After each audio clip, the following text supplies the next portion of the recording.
Bien, bonsoir à toutes et à tous. Je constate que tout le monde s'intéresse à son avenir. Il y a une population nombreuse pour notre audition de ce soir.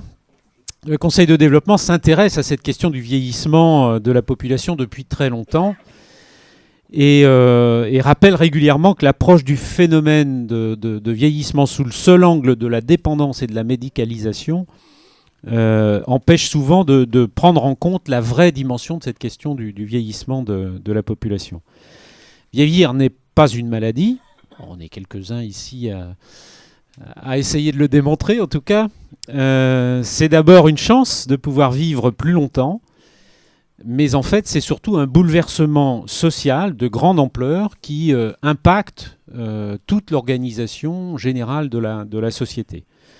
C'est la raison pour laquelle nous préférons, nous, au Conseil, la formule allongement de la durée de la vie, plutôt que celle de vieillissement de la population. L'appellation personnes âgées, qu'on appelle maintenant seniors, dans le langage politiquement correct, recouvre en effet des catégories de population très variées. Et comme pour la jeunesse, il ne s'agit pas d'un seul bloc sociologique. Pour mieux comprendre cette évolution et ses conséquences sur notre territoire, nous recevons ce soir, dans le cadre de la délégation Mode de vie, comportements sociaux, Philippe Guillotin, directeur d'études à Laurent. Philippe Guillotin est un expert de ces questions du vieillissement et connaît parfaitement bien le territoire de la métropole.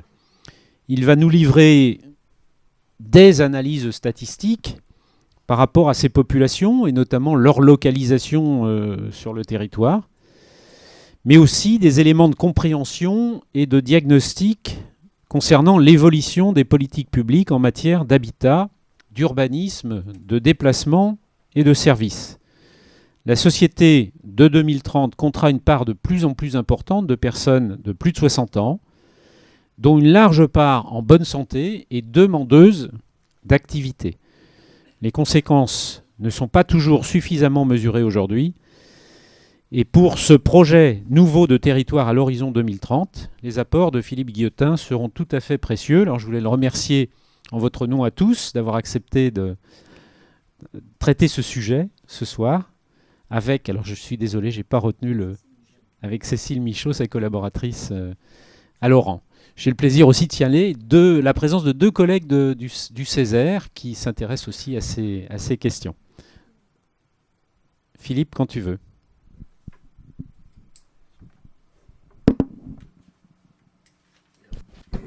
Bonsoir. Donc, je suis Philippe Guillotin, je travaille depuis un certain nombre d'années à l'agence d'études urbaines de l'agglomération nantaise. Au départ, si vous voulez, la question des personnes âgées à Laurent était plus... on parlait de ces sujets-là à propos de l'évolution des compétences de la pas de la communauté urbaine. À l'époque, c'était le ciment, puis le district. Donc on a abordé ces questions-là à ce moment-là. Et puis le sujet est monté doucement en puissance. Pour se terminer avec une étude récente et encore on travaille encore, on a fait en 2009 avec le CODERPA et le Conseil général une enquête sur 1600 personnes à peu près sur l'ensemble des départements. Donc on a utilisé ce soir un certain nombre, quelques diapos. Et puis on a aussi beaucoup travaillé sur la question, on travaille encore d'ailleurs sur cette question du logement intermédiaire, donc j'en parlerai un petit peu, c'est-à-dire un logement qui c'est plus le domicile dans lequel on a vécu toute sa vie, c'est pas la maison de retraite, on est un petit peu entre deux, donc qui recrée un peu de mobilité, si vous voulez, dans le parcours résidentiel des gens.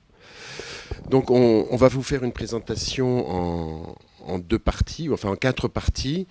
Donc Cécile interviendra sur la partie 2, sur les tendances démographiques, et puis moi je reviendrai sur la question des évolutions à 2030, et puis quelques petits éléments, on a fait quelques petits flashs sur des comportements, des petites choses pour avoir des contrepoints, pour un peu relativiser un petit peu les choses lorsqu'on parle de vieillissement. Donc la première partie, c'est quelques données de cadrage. On va partir à l'échelle mondiale, parce que la question du vieillissement, c'est pas local du tout. C'est quelque chose qui se passe à l'échelle mondiale et qui est plus ou moins avancé selon les pays. On estime, d'après les statistiques et les projections qui sont faites, qu'en 2050, pour la première fois dans l'histoire de l'humanité, les plus de 60 ans seront plus nombreux que les moins de 15 ans, au niveau mondial.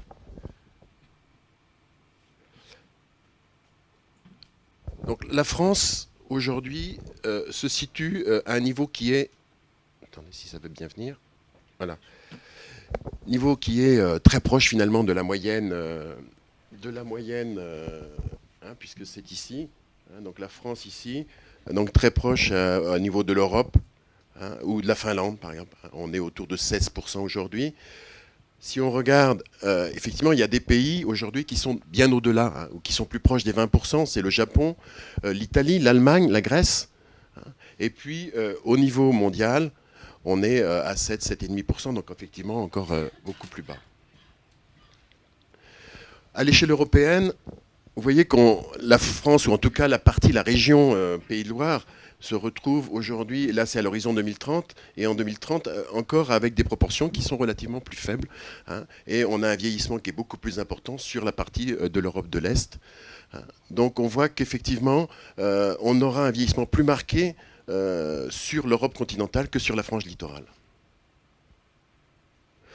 Si on descend toujours en termes d'échelle vers la partie sur la France, et vous voyez ici qu'on a pris l'ensemble des départements français à différentes époques, donc 1999, 2008, 2040, et on voit qu'effectivement, eh bien, le département de Loire-Atlantique, à toutes ces périodes-là, reste quand même toujours un département relativement plus jeune, ou relativement moins vieux, que l'ensemble des départements, que la moyenne française en tout cas. L'autre élément, c'est les questions, c'est-à-dire qu'on parle beaucoup de vieillissement. Et le vieillissement, c'est en fait le rapport entre un certain nombre, enfin des personnes qui sont âgées, on prend 60 ans, on est en train de quitter cette limite d'âge qui était 60 ans pour aller plutôt vers 65, et là on revient vers des normes plus européennes.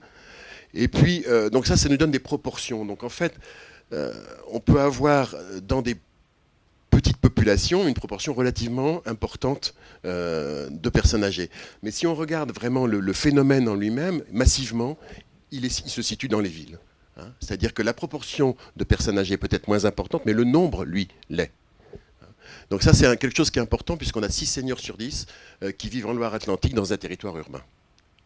Et c'est vrai que la notion de vieillissement nous amène souvent à travailler plutôt sur les territoires périurbains, et on y reviendra tout à l'heure. L'autre question, c'est la question de l'espérance de vie. Donc, on est tous vers cette idée que l'espérance de vie progresse, et c'est vrai qu'elle a progressé. Elle est rendue à 85 ans pour les femmes, à 78 ans pour les hommes. Il y a un écart encore de 7 ans, mais cet écart se réduit. On voit que l'espérance de vie à la naissance a progressé depuis 20 ans de 5 ans pour les hommes et de 4 ans pour les femmes. Donc, cependant, on voit que les gains s'amenuisent. Mais en même temps, là, je regardais récemment des études qui montrent que, par exemple, au niveau du marathon, alors peut-être que les gens l'ont vu récemment, c'est passé, je pense, sur une des chaînes, on a des gains très importants. Il y a des marathoniens de 100 ans maintenant, et c'est assez fréquent. Et en termes de performance, enfin fréquent, c'est entre guillemets, mais ce n'est pas rare, quoi. Ce n'est pas rare. Et il y a eu des très fortes augmentations des performances. Donc ça, c'est assez étonnant. La deuxième chose, c'est qu'on voit quand même qu'au niveau de la courbe, elle a tendance un peu à aller vers une asymptote. C'est-à-dire qu'on a des croissances, mais qui sont de plus en plus faibles. Et on sait que ces croissances sont effectivement très liées aux revenus. Ou disons à la richesse même nationale. En ce moment, on observe aux États-Unis donc des stagnations, voire des régressions de l'espérance de vie chez certaines populations, et également au Japon. Donc, l'autre question, c'est qu'effectivement, il y a des différences aussi. Il y a des différences importantes entre territoires et entre individus. Là, à titre d'exemple, on a pris l'écart entre un ouvrier et un cadre supérieur à 35 ans. On a 6 ans de différence d'espérance de vie. C'est-à-dire qu'à 35 ans, si vous prenez l'espérance de vie d'un cadre, il pourrait atteindre 82 ans, alors qu'à 35 ans, un ouvrier atteindra 76 ans. C'est-à-dire qu'il n'atteindra pas la moyenne des 78 ans. Donc ça, il faut encore quand même garder ces choses-là en tête, c'est-à-dire qu'on n'a pas d'égalité et d'homogénéité. La question des gains, ensuite, c'est des petits graphiques qui montrent qu'il y a eu des gains d'espérance de vie. Ces gains sont forts, et là, en particulier, grâce au traitement sur des maladies chroniques. Ici, c'est le sida. Et ici, c'est le traitement des maladies cardiovasculaires. Ça a été très fort chez les hommes, un peu moins fort chez les femmes. Chez les hommes, ça a permis effectivement des gains importants sur les âges de 60-70 ans, et chez les femmes, autour de 80-85 ans. Donc il peut y avoir des avancées qui jouent de cette façon-là. Donc on a à la fois des facteurs qui peuvent améliorer et allonger l'espérance de vie, mais on sait aussi qu'on peut avoir des facteurs, en particulier par exemple des contraintes financières qui feront que ça peut influer aussi sur l'espérance de vie. Donc je vais laisser la parole. Et le micro. Donc moi je vais vous présenter la deuxième partie sur les grandes tendances démographiques sur l'agglomération nantaise. On va un petit peu plus loin sur notre échelle. Donc déjà quelques petits repères en termes de population. En 2008 on compte 580 800 habitants sur l'agglomération nantaise, avec une augmentation annuelle qui est de plus 0,5% par an. Donc voilà pour un premier repère. Quand on regarde nos personnes âgées de 60 ans et plus, donc nos seniors, on les appelle ici comme ça, en tout cas dans cette présentation. C'est encore un mot qui fait débat. Donc on compte 110 600 personnes âgées de 60 ans et plus dans l'agglomération nantaise, c'est-à-dire 19% de la population totale. Et on a vu que depuis 1999, ce nombre a augmenté de 1,2% par an, donc 2 fois plus rapidement que le reste de la population. Et on voit que selon les tranches d'âge, donc si on va un petit peu plus loin dans notre tranche d'âge 60 ans et plus, on a des croissances qui sont différenciées selon les différentes classes d'âge. Nos 60-74 ans, qu'on appelle jeunes seniors souvent, qui augmentent de 0,5% par an, donc là qui suivent pour l'instant les mêmes tendances que l'ensemble de la population. Les 75-84 ans qui là ont augmenté sur la dernière décennie de plus 3% par an, donc 6 fois plus rapidement que l'ensemble de la population, et les 85 ans et plus de plus 1% par an. Donc ce vieillissement-là, il peut être plus clair en image. Là, vous avez la pyramide des âges de l'agglomération nantaise en 99.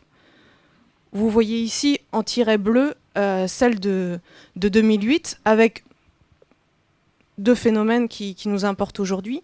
C'est cette arrivée en masse de personnes âgées de 50 ans à 70 ans. C'est notre baby-boom qui arrive à des classes d'âge âgées. Et puis c'est aussi ce vieillissement-là, ce grand vieillissement qu'on est en train de connaître, qui correspond au baby-boom de l'entre-deux-guerres.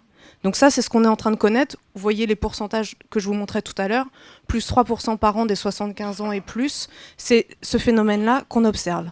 Alors ça, c'est la forme de la pyramide des âges de Nantes Métropole, territoire urbain. Sur le territoire de la Loire-Atlantique, on a des profils assez différenciés. Et c'est intéressant de prendre de la hauteur. Donc là, c'est juste des schémas, il n'y a pas d'échelle, mais ça montre quand même des territoires très différenciés. Ça, c'est le modèle, on va dire, de la pyramide des âges des territoires littoraux en Loire-Atlantique. On voit une pyramide, en fait, avec une base assez restreinte, et puis qui s'élargit au fur et à mesure que les âges progressent, avec vraiment une tranche d'âge à 60 ans et plus qui est très élevée. Si on regarde les territoires périurbains, qui connaissent aujourd'hui un apport important de jeunes ménages qui viennent s'installer, on aperçoit une pyramide qui est très hétérogène finalement, avec une base très large, avec beaucoup d'enfants, et leurs parents, qui sont autour des 40 ans et plus. Et puis on voit on va dire un résidu de personnes plus âgées en haut, à 80 ans et plus, mais finalement on voit cet écart très important entre les 70 ans et les 40 ans. Mais cette image, elle pose aussi la question de qu'est-ce qui va se passer dans les 20 ans après. Est-ce que ces ménages-là vont rester? Est-ce qu'on va avoir cette pyramide des âges un petit peu déséquilibrée qui va se prolonger et vieillir? Ça, c'est une question qui se pose. Et puis, je vous ai remis, juste pour avoir une idée, c'est la pyramide urbaine qui est là beaucoup plus compacte, beaucoup plus équilibrée. Mais parce qu'il y a aussi beaucoup plus de gens. Il ne faut pas oublier que dans le haut de la pyramide orange, c'est là où, en masse, on retrouve le plus de personnes âgées de 60 ans et plus. Donc ça, c'est pour le vieillissement, on va dire, structurel de la population. C'est un phénomène sur Nantes Métropole, la Loire-Atlantique, en France et même à l'échelle mondiale. Ce sont des générations nombreuses qui arrivent à des classes d'âge âgées. On a des choses qui viennent un petit peu influer ces portraits. Ce sont les flux migratoires. On sait qu'on est un département qui attire beaucoup de gens. Puis on peut aussi se dire... a priori qu'on est un territoire littoral, donc on attire beaucoup de personnes âgées. Nous, on a fait une étude plus en détail sur ces flux migratoires. On a vu qu'on a un petit peu revu nos ordres de grandeur. Donc voilà une carte qui représente le nombre de gens de 60-74 ans qui se sont installés sur le territoire de la Loire-Atlantique entre 2002 et 2007. Donc c'est un petit peu technique, mais vous allez voir, toutes les cartes se ressemblent. Donc on a 6900 personnes de cette tranche d'âge, les jeunes seniors, qui se sont installés en 5 ans sur le territoire de la Loire-Atlantique. D'où viennent-ils? Vous le voyez, près de la moitié d'entre eux viennent de l'Île-de-France. C'est clairement des retraités qui viennent s'installer sur la Loire-Atlantique au moment de leur retraite. On a aussi beaucoup de gens qui viennent des départements proches du reste des Pays de la Loire ou de la Bretagne. Alors quand ils arrivent en Loire-Atlantique, où est-ce qu'ils s'installent? Ils s'installent, pour un tiers d'entre eux, ils s'installent dans l'agglomération nantaise. Et puis, beaucoup, 20%, sur Cap-Atlantique, sur la presqu'île de Guérande, et puis aussi sur la Carène, vous le voyez aussi à Pornic, et la communauté de communes Sud-Estuaire. Mais 6900 personnes en 5 ans. Ça permet aussi d'avoir des ordres de grandeur en tête. Alors, dans le même temps, il y en a qui partent. 5100 personnes qui sont âgées de 60 à 74 ans ont quitté la Loire-Atlantique pour s'installer dans un autre département. Où est-ce qu'ils s'installent? On voit, ils viennent beaucoup de l'Île-de-France, mais ils repartent à côté. Ils repartent à 31% dans un autre département des Pays de la Loire, 25% en Bretagne. Donc une moitié qui partent en Bretagne ou en Pays de la Loire, juste à côté, dans le Grand Ouest. Là, c'est aussi clairement le cas de gens qui, au moment de la retraite, vont aller s'installer, par exemple, dans une résidence secondaire, en Vendée, dans le Morbihan.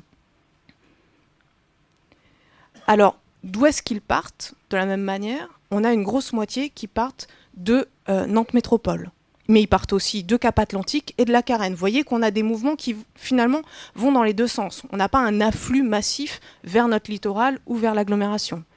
Si on fait juste un bilan en termes de solde, en Loire-Atlantique, on gagne des personnes âgées au jeu de ces migrations, mais on en gagne 1800 en 5 ans. C'est quand même assez peu. Et sur Nantes Métropole, on en perd finalement. Alors si on regarde, après on décline, on va un peu plus loin, les 75-84 ans, déjà vous voyez que les ronds sont un petit peu plus petits, c'est la même échelle que tout à l'heure. Déjà il y a beaucoup moins de mobilité. On n'a que 2000 nouvelles personnes qui sont arrivées de cette tranche d'âge en Loire-Atlantique. Toujours, ils arrivent d'Île-de-France, pour un tiers d'entre eux, toujours des Pays de la Loire et de la Bretagne. Où est-ce qu'ils s'installent? À Nantes Métropole toujours, pour 40% d'entre eux, mais ils s'installent aussi toujours sur le littoral, un peu moins, on en a 300 seulement sur le Cap-Atlantique, 140 sur la communauté de communes de Pornic.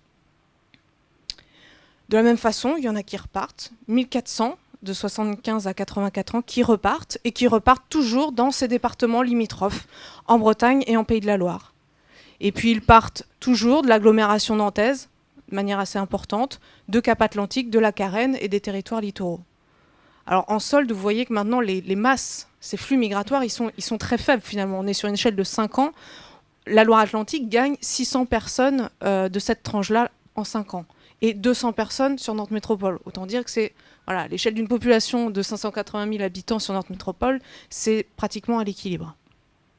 Et puis enfin, les 85 ans et plus, donc là, vraiment, les ronds deviennent tout petits.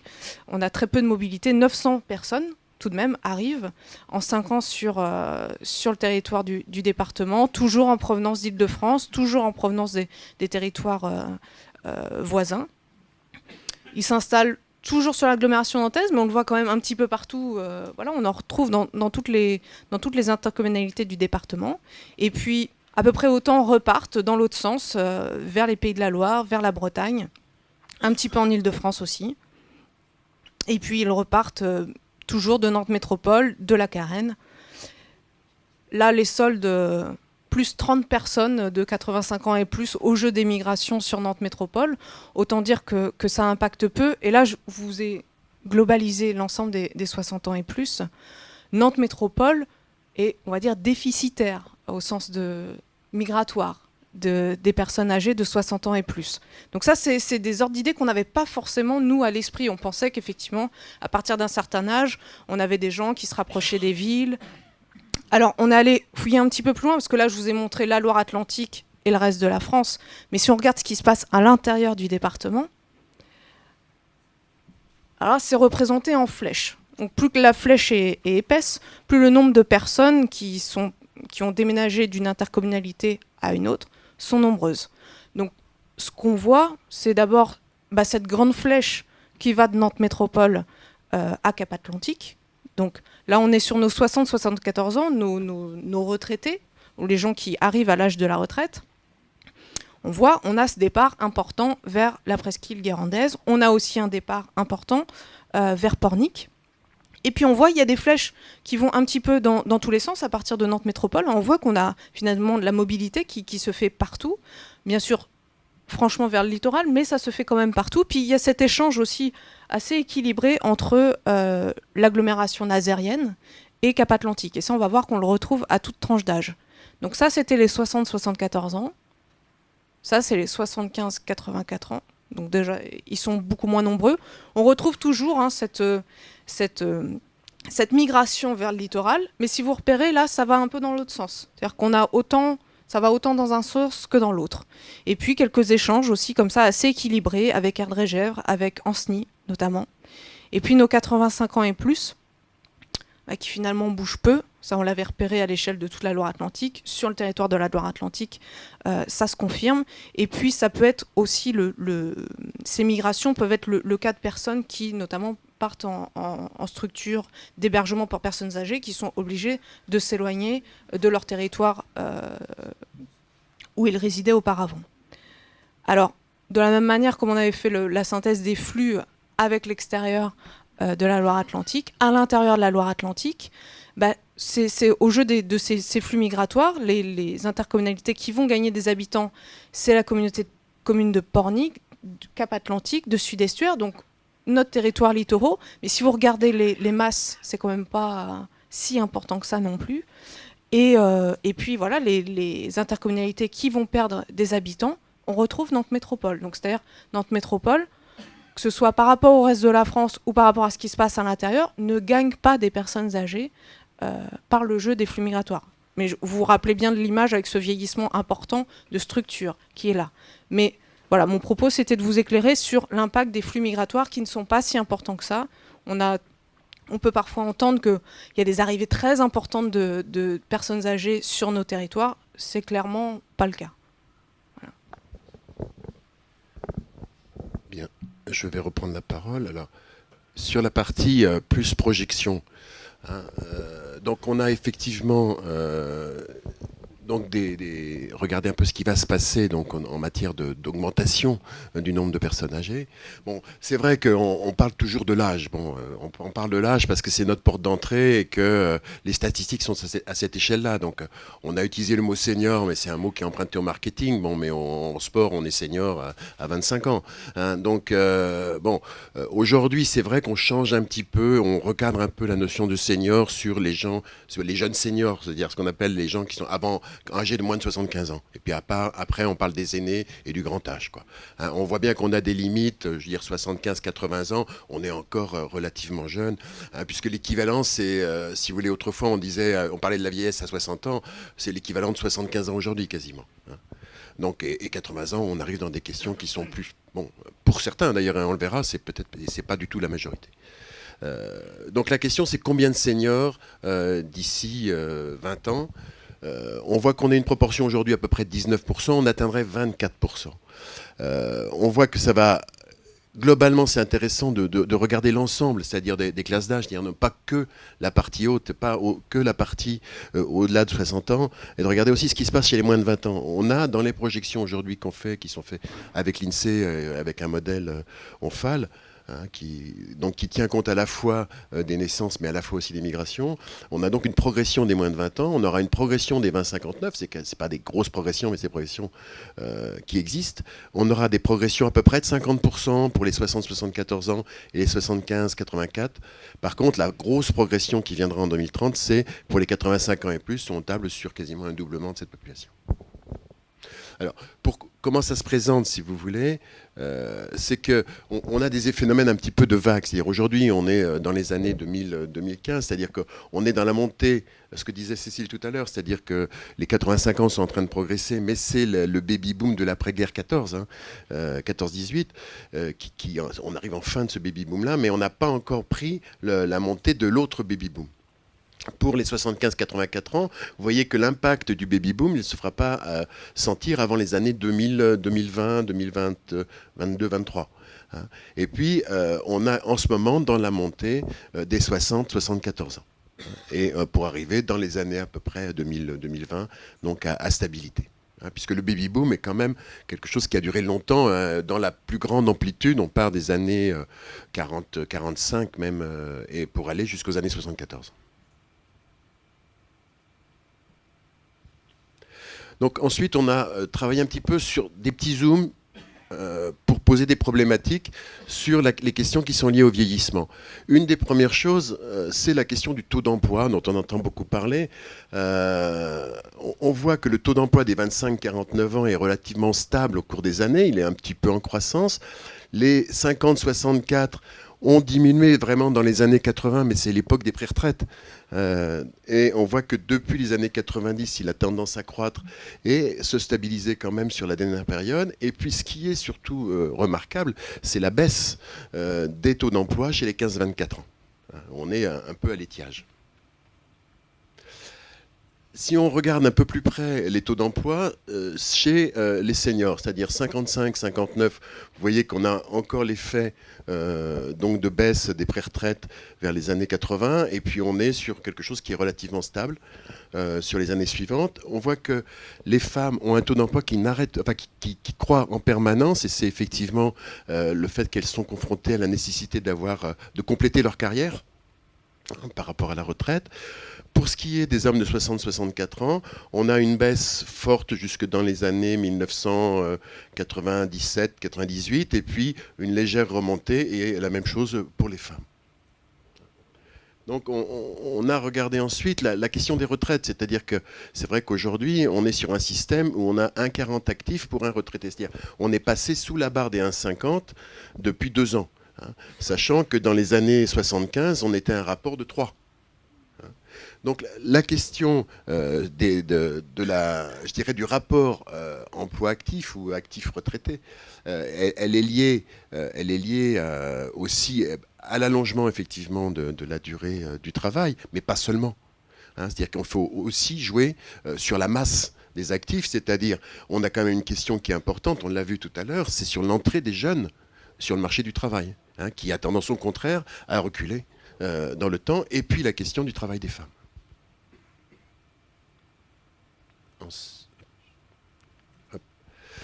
Donc ce qu'on voulait voir aussi, c'est que parler un petit peu de niveau de revenu. Alors c'est des choses qui sont difficiles à appréhender. On travaille à partir de données des impôts sur la notion du seuil de pauvreté qui est à 718 € par mois sur l'agglomération. Alors par unité de consommation. C'est-à-dire qu'on a un rapport, alors je ne sais jamais d'ailleurs le système, mais chaque membre du couple n'a pas la même valeur exactement. Donc voilà, on fait un calcul de cette façon-là. Et ce qui est intéressant de voir, c'est que 60-74 ans et 75 ans et plus, on a à peu près le même nombre de personnes, sauf qu'on n'est pas sur les mêmes masses. C'est-à-dire que le taux de pauvreté ou le seuil de pauvreté pour les 60-74 ans, il est autour de 6% et plus proche de 10% pour les 75 ans et plus. Alors, nous sommes amusés donc à localiser, on a essayé de localiser. Alors, on est sur des systèmes là de statistiques, c'est-à-dire on utilise des données INSEE à l'IRIS, donc c'est à peu près 2000 habitants. Il y a des endroits où on n'a pas de données parce qu'il s'agit soit d'une zone naturelle, soit d'une zone d'activité, donc c'est les parties en grise. On voit qu'on a des quartiers qui se dessinent. Alors, les échelles ne sont pas... si vous regardez Basse-Goulaine, c'est un territoire qui paraît très large. En fait, c'est souvent les centres-villes qui sont concernés. Là, c'est que la dimension du territoire pour 2000 habitants, elle est un peu plus grande. On voit sortir le centre-ville de Sautron, le centre-ville de La Chapelle, des quartiers aussi qui sont des quartiers pavillonnaires un petit peu anciens. Le Douai, le Moulin, comment ça s'appelle, arrosé la Houssaye, ou Moulin à Huile, oui. Créméterie, des quartiers comme ça, Procès, Enclos, on retrouve, et puis les quartiers du côté de Vertou, le Planty. Hein. Donc on voit bien qu'on est sur des formes de quartiers pavillonnaires un peu anciens. Hein. On a des concentrations qui sont plus fortes. Hein, puisqu'on est en moyenne, alors là on ne se rapporte pas à l'ensemble de la population, hein, c'est les 15 ans et plus, c'est à peu près 22% en moyenne. Vous voyez que dès qu'on arrive dans les couleurs orange, on est au-dessus de cette moyenne-là. Hein, mais c'est vrai que la dimension, par exemple, si vous regardez la partie nord-ouest de Carquefou, on est sur des grands territoires, donc on a des représentations qui sont un peu déformées. Là, c'était une autre question, parce qu'on parle du travail, bon, et vous le connaissez bien, je crois, c'est le rôle, si vous voulez, des seniors dans le mouvement associatif. C'est-à-dire que on voit qu'effectivement, à 60-74 ans, on a les plus forts taux d'adhésion à des associations. Et donc aujourd'hui, ça c'est quelque chose qui n'est pas du tout comptabilisé au plan national, même si les associations comptabilisent souvent les heures de bénévolat, on n'a pas de centralisation de ces heures-là au niveau national, et donc on ne peut pas les réutiliser pour faire calculer des indicateurs, et donc elles ne rentrent pas par exemple du tout dans le PIB, dans les calculs de PIB ou de richesse. Donc ça c'est important. On a regardé un petit peu plus loin, en venant en gris, vous avez la moyenne au niveau national, en orange les 60-74 ans et les 75 ans et plus en orange foncé. C'est intéressant de voir que effectivement les 60-74 ans s'investissent plus dans des associations de type action sanitaire et sociale, dans le sport, dans la culture, dans le loisir. Et puis, on a une chose qu'on a relevée, c'est effectivement les clubs de troisième âge. Ce n'est pas les gens de 60-74 ans qui sont les plus intéressés, les 75 ans et plus. Donc ça, c'est une petite pas anomalie, mais une petite mise en valeur. Je me suis trompé de sens. Voilà. Une autre question qu'on a abordée à plusieurs reprises, c'est la question de la technologie. C'est-à-dire, on dit toujours la technologie va solutionner tout. Ce qu'on s'aperçoit, c'est que la technologie, elle a un taux de pénétration, si vous voulez. C'est-à-dire que tout le monde n'a pas la même connaissance sur le plan technologique ou n'est pas imprégné de la même façon. Donc c'est vrai qu'effectivement, tout le monde sait utiliser un réfrigérateur, un congélateur, un four micro-ondes, tout ça, c'est des choses qui sont des objets courants et qui sont. Mais dès que vous allez aller vers le numérique et la téléphonie, par exemple, hein, c'est assez intéressant de voir. Là, on a pris les 40-59 pour voir un peu les évolutions de comportement par rapport aux 60 ans et plus. Vous voyez, par exemple, le téléphone fixe, on est à des taux d'équipement autour de 90%, et dès qu'on passe au portable, on descend à 55%. Hein. Par contre, la génération qui vient après, elle est déjà équipée à la 80%. Hein. Alors, l'ordinateur, c'est encore plus flagrant, et les connexions Internet aussi. Et on l'a revérifié donc, sur l'enquête dont je parlais tout à l'heure qu'on a fait avec le Conseil général et avec le DERPA, où effectivement on voit bien ici que lorsqu'on parle des connexions Internet, ça décroît, hein, le taux de connexion décroît avec l'âge. On est à 80% de gens connectés dans les 55-59 et seulement à peine 10% dans les 85 ans et plus. Donc c'est vrai que quand il y a des politiques qui sont mises en place, il faut tenir compte de ça, en particulier par exemple dans l'accès, par exemple au niveau de la téléphonie ou au niveau, hein, on sait que dans certains standards automatiques, ça fait longtemps que les gens les plus âgés sont partis, hein, parce qu'ils ne savent pas activer par exemple la fréquence vocale. Là, c'était juste pour rappeler effectivement l'importance des médias radio et télévision, hein, effectivement, où on voit qu'on a des utilisations importantes de l'ordre de 44 heures par semaine en radio et télévision, plus fortes en télévision, évidemment, que sur la radio. Mais c'est des moyens effectivement importants. Sur la question du logement, on voit qu'effectivement la question de la propriété est importante. Hein. 77 des seniors sont propriétaires de leur logement, hein, et c'est particulièrement, on le voit bien ici sur la tranche des 60-74 ans et 75 ans et plus. Toujours issu de l'enquête, on avait posé la question des travaux, et c'est quelque chose qui nous avait un peu surpris. On se disait, bon, les gens se préparent au vieillissement. En fait, on voit qu'ils font des travaux. Il y avait à peu près 29% des personnes interrogées qui faisaient des travaux, et on s'aperçoit que c'est vrai à toutes les tranches d'âge. Et en fait, ces travaux ne concernent pas principalement l'adaptation du logement, mais surtout la rénovation, c'est-à-dire un peu les travaux qu'on fait tout un chacun, parce qu'on modernise un petit peu sa maison, on fait attention à l'environnement, enfin, on fait attention à l'énergie. À l'isolation, on met des volets roulants, du double vitrage, mais pas c'est pas des travaux qui sont liés exclusivement à une préparation, je dirais, à un maintien à domicile. Donc toujours dans cette enquête, on avait 77% des gens qui prévoyaient de rester. Hein.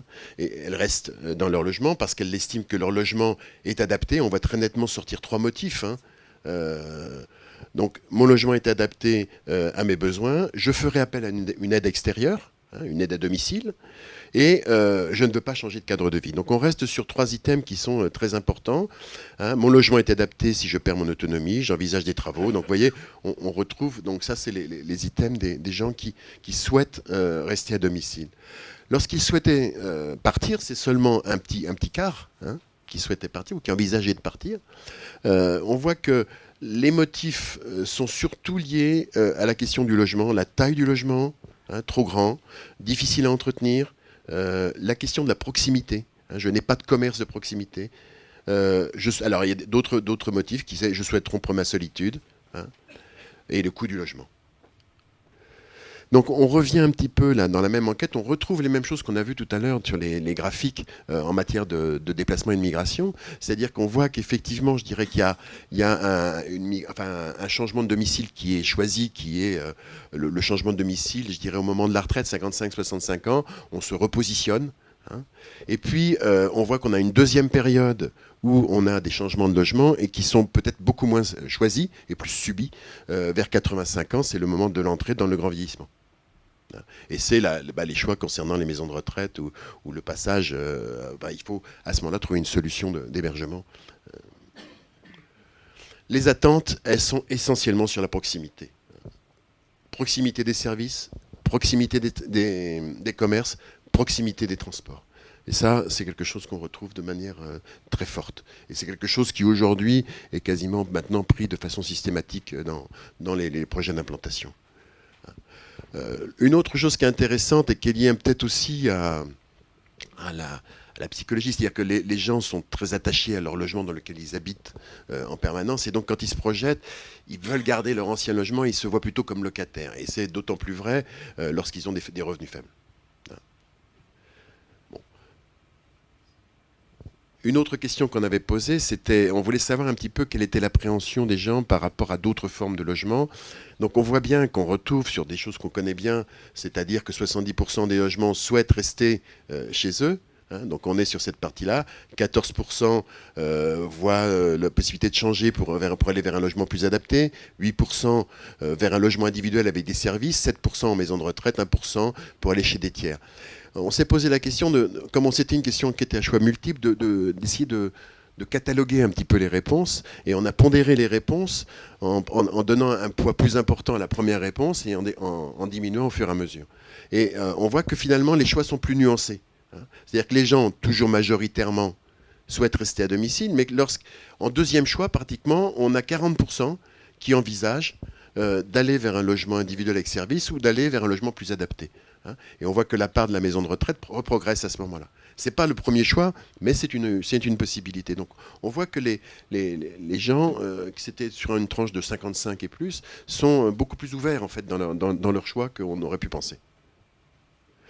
Donc, quelques petits mots sur la dépendance, hein, parce qu'on en parle, c'est ce que vous disiez tout à l'heure dans votre introduction, c'est que la dépendance, on a un peu l'impression que c'est une espèce de ligne qui décroît, qu'on va vers quelque chose.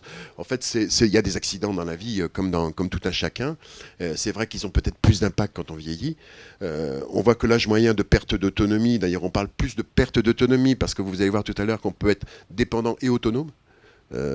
Et donc, on voit que l'âge moyen de perte d'autonomie, il est plutôt vers le grand âge, 84-85 ans. Alors ça, c'est tiré d'une étude assez récente de l'INSEE, hein, à l'échelle de la région. Qui montre effectivement que lorsqu'on lit le graphique, si vous voulez, c'est que la part de la dépendance, elle est faible finalement. Regardez, 60-64 ans, on est sur des taux de 2%, et elle commence à monter vers 80-84 ans. On a égalité, si vous voulez, entre hommes et femmes, et puis là, on commence à avoir une dissociation, mais il ne faut quand même pas oublier qu'ici, on est à 95-99 ans, on est autour de 50%. Mais quand on est à 85, on n'est qu'à 30%.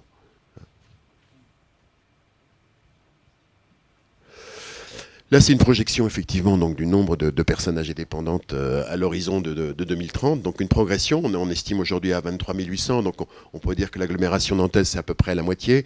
Donc une augmentation de 11 000 à peu près personnes, donc à peu près 5 000 pour l'agglomération d'ici 2030. Alors là, c'est pour un peu compléter notre propos, c'est de voir un peu ce qui se passe. C'est-à-dire que dans les études qui ont été faites, on essaye de voir différentes manières, parce que la dépendance c'est assez compliqué. C'est-à-dire que d'abord on s'aperçoit que les gens n'ont pas une seule dépendance ou un seul problème, ils en ont plusieurs. C'est qu'on est sur des polyhandicaps. Et ensuite, donc dans les enquêtes, on voit ce qui est. Il y a le cercle vert qui retrace ce qu'on appellerait la dépendance administrative, c'est-à-dire une dépendance reconnue, mesurée par l'administration. Une dépendance, ici en rouge, le cercle qui montre une dépendance qui est mesurée par le questionnaire lui-même. C'est-à-dire qu'on demande à la personne si elle peut se déplacer, si elle peut faire tel ou tel geste, et on s'aperçoit que par rapport à sa réponse, elle est dépendante. Et puis, ça c'est le vécu des gens, comment ils se considèrent. Donc c'est intéressant de voir qu'en dessous, de 0 à 59 ans, on voit qu'on a une dissociation assez importante en fait entre nos trois cercles, avec ici effectivement qui sont des gens qui sont à la fois, qui se vivent comme dépendants, qui sont identifiés comme indépendants et reconnus. Et on voit que les cercles ont tendance à se rapprocher ou à se superposer. Mais c'est assez étonnant de voir la taille du cercle ici. C'est-à-dire qu'on peut avoir une dépendance ressentie beaucoup plus importante et qui n'est pas reconnue. Et de même chose, on voit qu'on n'a pas correspondance entre ce que les gens vivent et ce que la mesure donne. Donc on peut avoir, donc dans certains cas, effectivement, des gens qui sont déclarés comme dépendants, mais tout à fait autonomes. C'est-à-dire qu'ils ont réussi à pallier à leur dépendance. Un autre point, c'est la question de la situation familiale. Il y a des études qui ont été faites et qui montrent qu'il y a effectivement un lien en fonction de la présence du conjoint ou des enfants par rapport au placement. Donc la courbe rouge montre le niveau de placement, si vous voulez, en fonction de la présence des enfants et l'absence de conjoint, quand il y a un conjoint et quand la personne est seule. Alors ici, on utilise des critères, c'est-à-dire c'est une grille qui s'appelle la grille ISO-ressources, qui part de 6 où on est très peu dépendant et qui va vers 1 où on est très dépendant. C'est pour ça que vous avez une montée du placement vers les GIR 1 et 2. GIR, ça veut dire Groupe ISO-ressources. Donc en fait, c'est tout un calcul, donc je passe un petit peu sur cette... C'est une grille qui permet de faire une mesure de dépendance. Vous avez un questionnaire, on coche un certain nombre de choses et voilà. Donc c'est intéressant parce que les études montrent d'une certaine façon que cette question de la dépendance, c'est aussi la question des aides.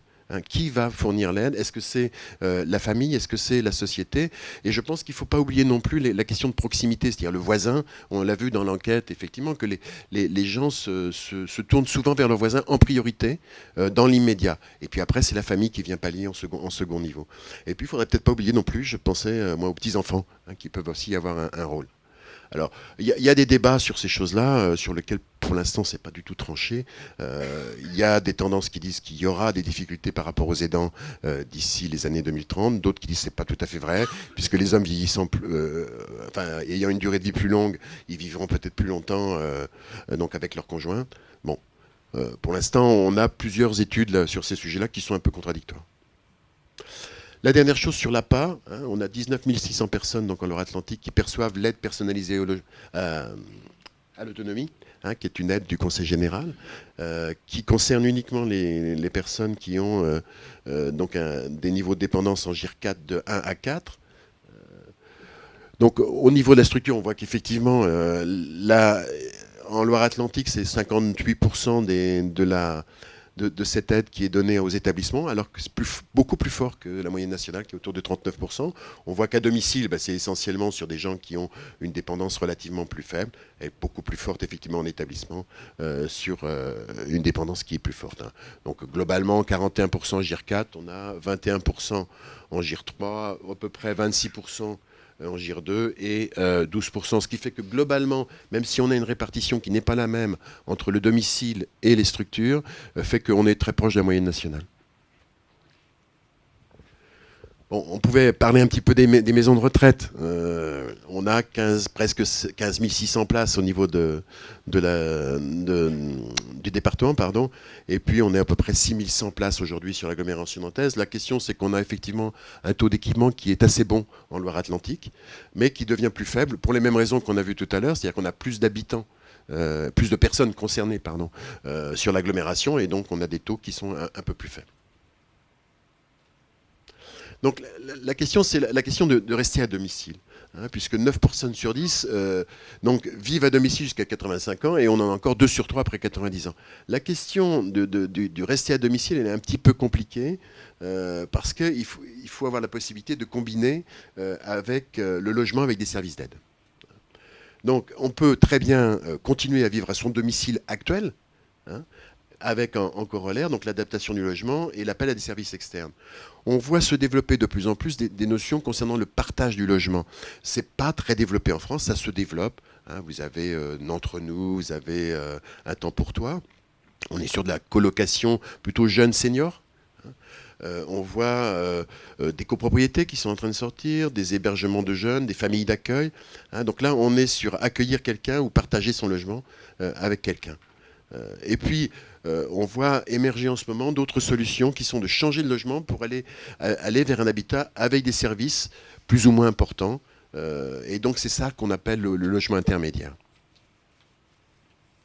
Alors, on avait fait un recensement en 2010 qui est sans doute à refaire, hein, mais on était sur l'ensemble du département, moins de 3000 logements concernés. On ne parle pas des logements qui sont des logements, je dirais, adaptés ou des logements dédiés du parc social. On est sur des logements... Bon, et dedans, on a mis les logements foyers, bien que ce soit des logements qui, aujourd'hui, donc sont des logements qui répondent à des critères médicaux. Enfin, qui ont une procédure un peu particulière dans leur autorisation. Et ensuite, on a une grosse offre aujourd'hui en résidence-service, et principalement sur l'agglomération nantaise, un petit peu en logement dédié, hein, et les villages retraites, mais on est plutôt un petit peu, mais il y a quelques-uns sur l'agglomération, et les domiciles-services, hein, c'est-à-dire des domiciles plutôt, je dirais, de l'habitat social, avec des services qui sont intégrés, une maîtresse de maison et des services qui sont intégrés.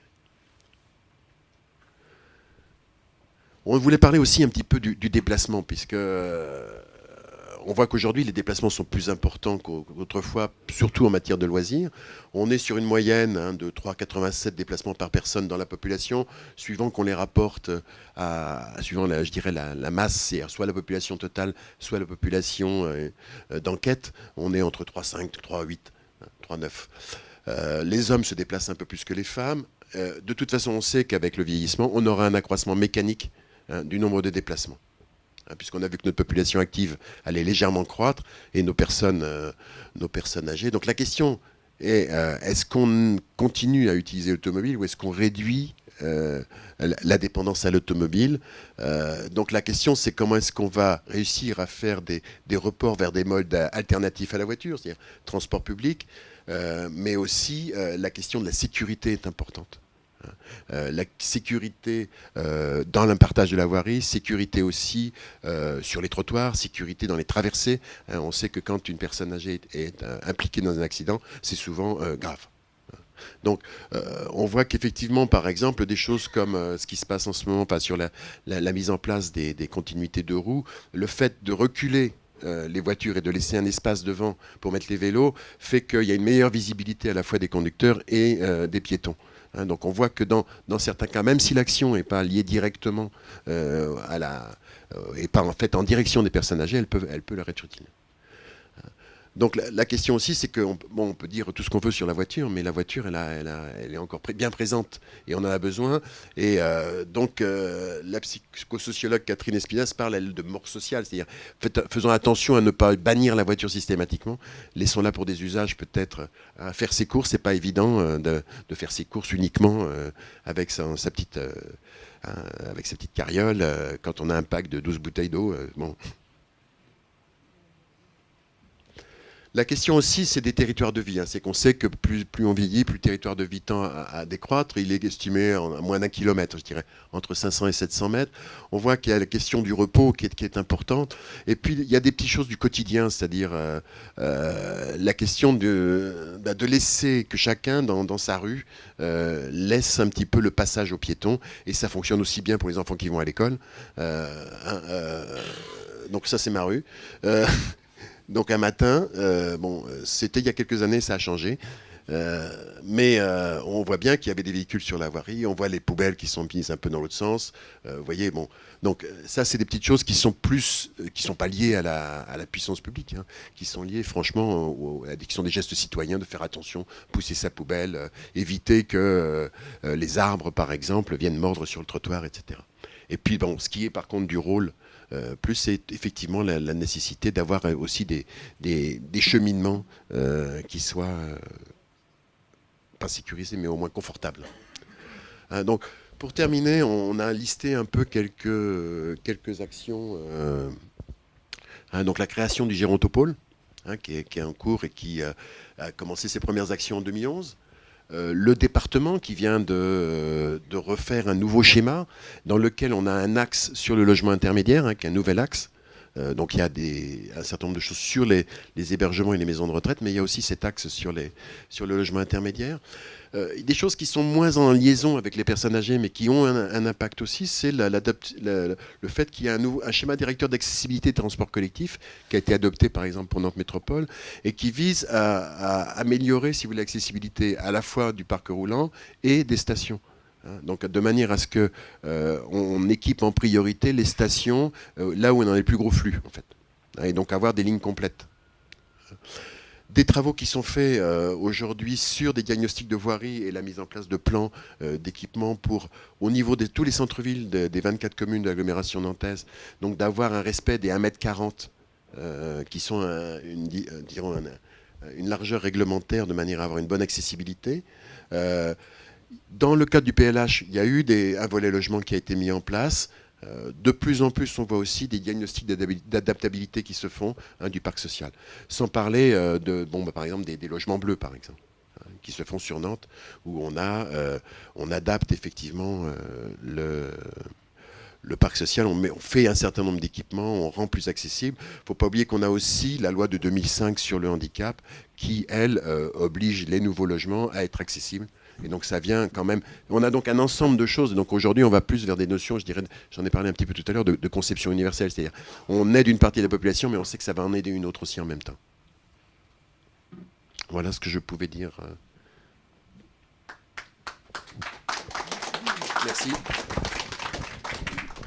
Merci, c'est assez dense. J'espère que vous avez eu le temps d'absorber une partie de ces données. Donc, est-ce qu'il y a spontanément une question qui émerge, non?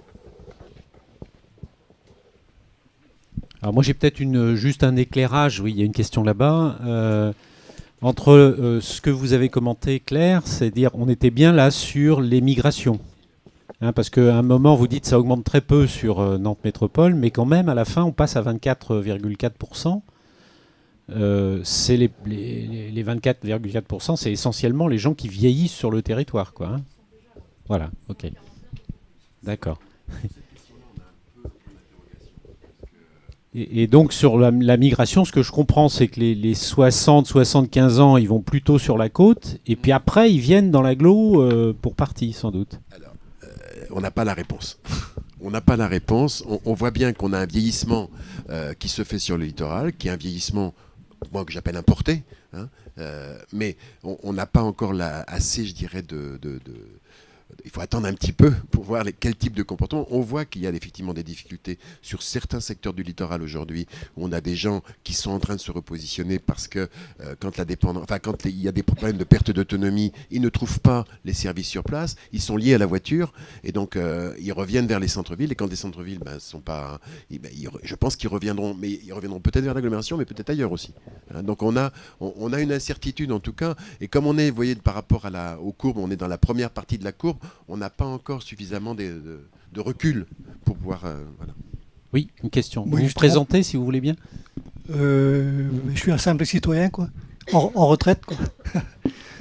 Oui, comme on parle de voitures, l'utilisation des voitures, je voudrais dire qu'il y a un certain nombre de personnes, c'est pas forcément lié à l'âge, quoi. Par exemple, il y en a qui prennent plus conscience du développement durable, ils font tout pour ne pas prendre la voiture, par exemple. Alors, est-ce qu'on tient compte de tout ça par rapport à ce qu'on a dit ? Si vous voulez, c'est des questions dont oui, tout à fait, ça va changer les comportements.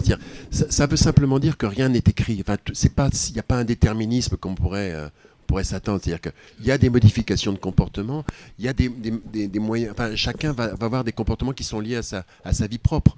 Je dirais que c'est vrai que je pense que on est aujourd'hui on se pose des questions sur l'usage de la voiture. On va sans doute aller vers des plus mixé, c'est-à-dire transport collectif, peut-être le vélo, plus de marche à pied, mais et en plus aujourd'hui on voit bien qu'en termes de commerce par exemple, on a un retour beaucoup plus fort vers la proximité. Donc on a une meilleure offre en fait à côté de chez soi souvent.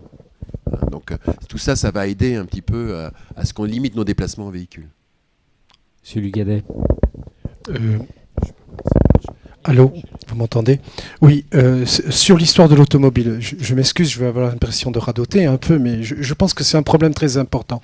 Quand les sociologues constatent que les personnes âgées, lorsqu'elles n'ont plus l'utilisation de l'automobile, c'est la mort sociale, je crois qu'il faut le dire, c'est un problème très important.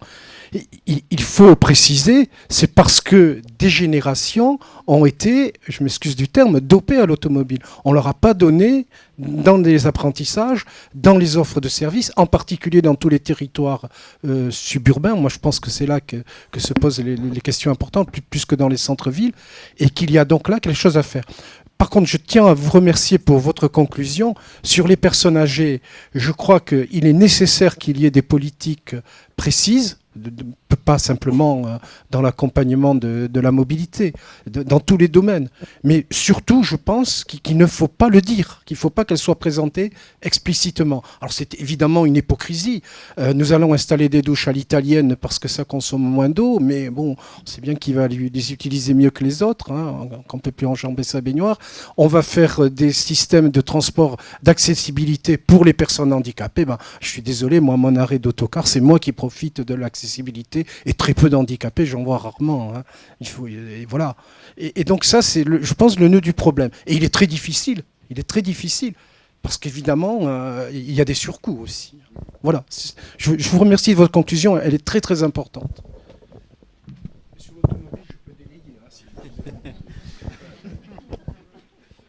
Oui, bonsoir, Alors. Paul Champ. Avec l'augmentation de la vie, le gros problème qui va se poser, c'est la dépendance.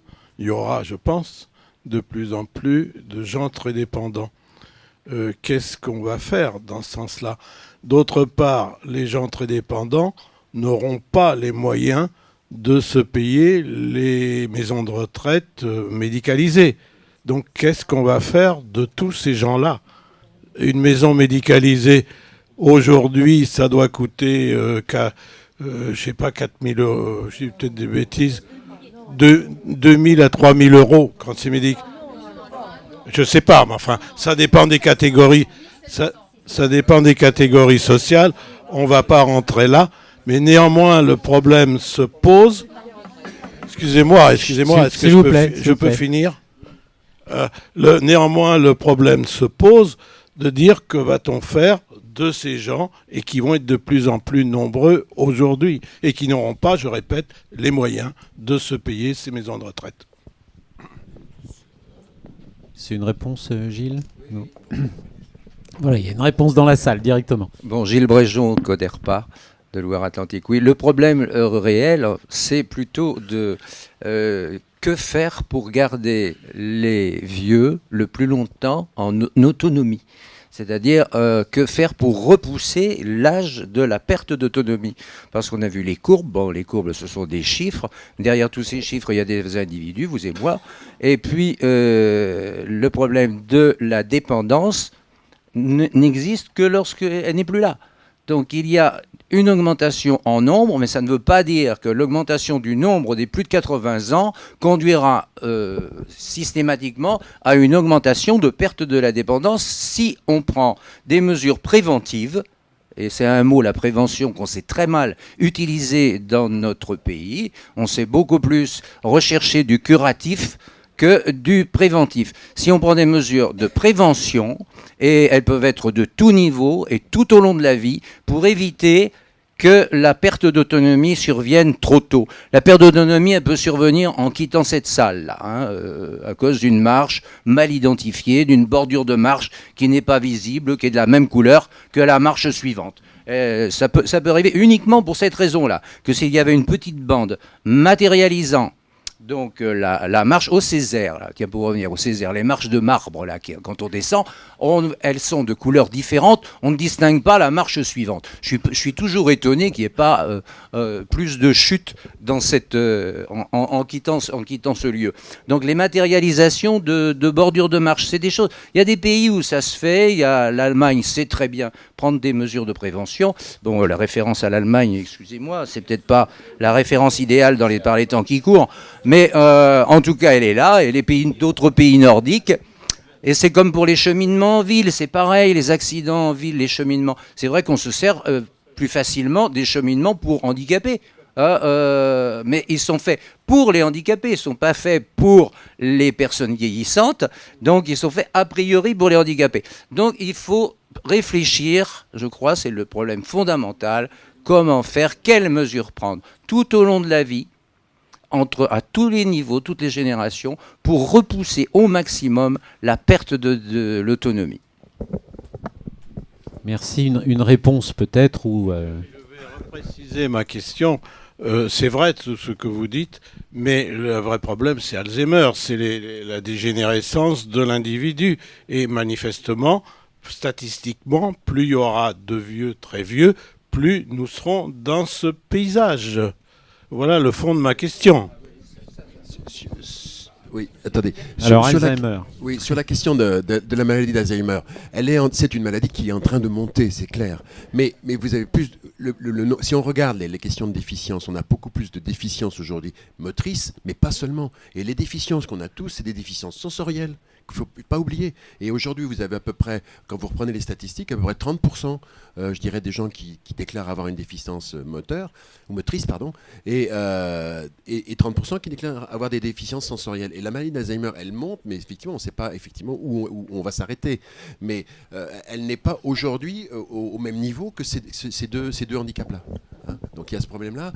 L'autre question, je crois, qui répond un petit peu à la vôtre, c'est qu'il ne faut quand même pas oublier qu'on a à peu près à peine 10% des personnes qui sont aujourd'hui en maison de retraite. Le reste vit à domicile, etc. Donc la question, je crois, c'est plus d'imaginer des anticipations. On voit que des services sont en train de se développer. Quand vous regardez, je viens de trouver Atome Crochu, par exemple. Là, ils proposent, donc sur l'Orléanais, de faire les jardins. Donc, vous voyez, on voit aussi que, au travers des associations, il y a plein de choses qui sont en train de se passer et qui vont aider. Ce qu'il faut faire attention, c'est la question de la rupture. Ce que je disais un petit peu tout à l'heure dans la dépendance, c'est-à-dire qu'il faut quand même essayer de se projeter le plus qu'on peut. C'est vrai que c'est pas facile, puisque je dirais de la personne âgée, c'est un petit peu toujours l'autre. Donc simplement essayer de voir comment on va s'organiser un petit peu, voilà, mais sans focaliser spécialement sur la question de la marche, par exemple, parce qu'on voit beaucoup, très souvent, on parle des marches, mais je parle pas des marches à l'intérieur du logement. Voilà. Pas des marches dans la rue. Je pense que je suis tout à fait d'accord avec M. Bréjean. Là, la question de la prévention, elle est très importante. Dans les aménagements urbains, il faudrait effectivement être très, très soucieux et attentif à un certain nombre de choses. Oui, Martine. Bonjour, Martine Crusson. Je suis ici pour représenter à la fois le Césaire et Mutualité Retraite et répondre entre autres à monsieur qui évoquait tout à l'heure des prix monstrueux à 3 000 et 4 000 euros. Par mois de placement, comme vous dites, en institution.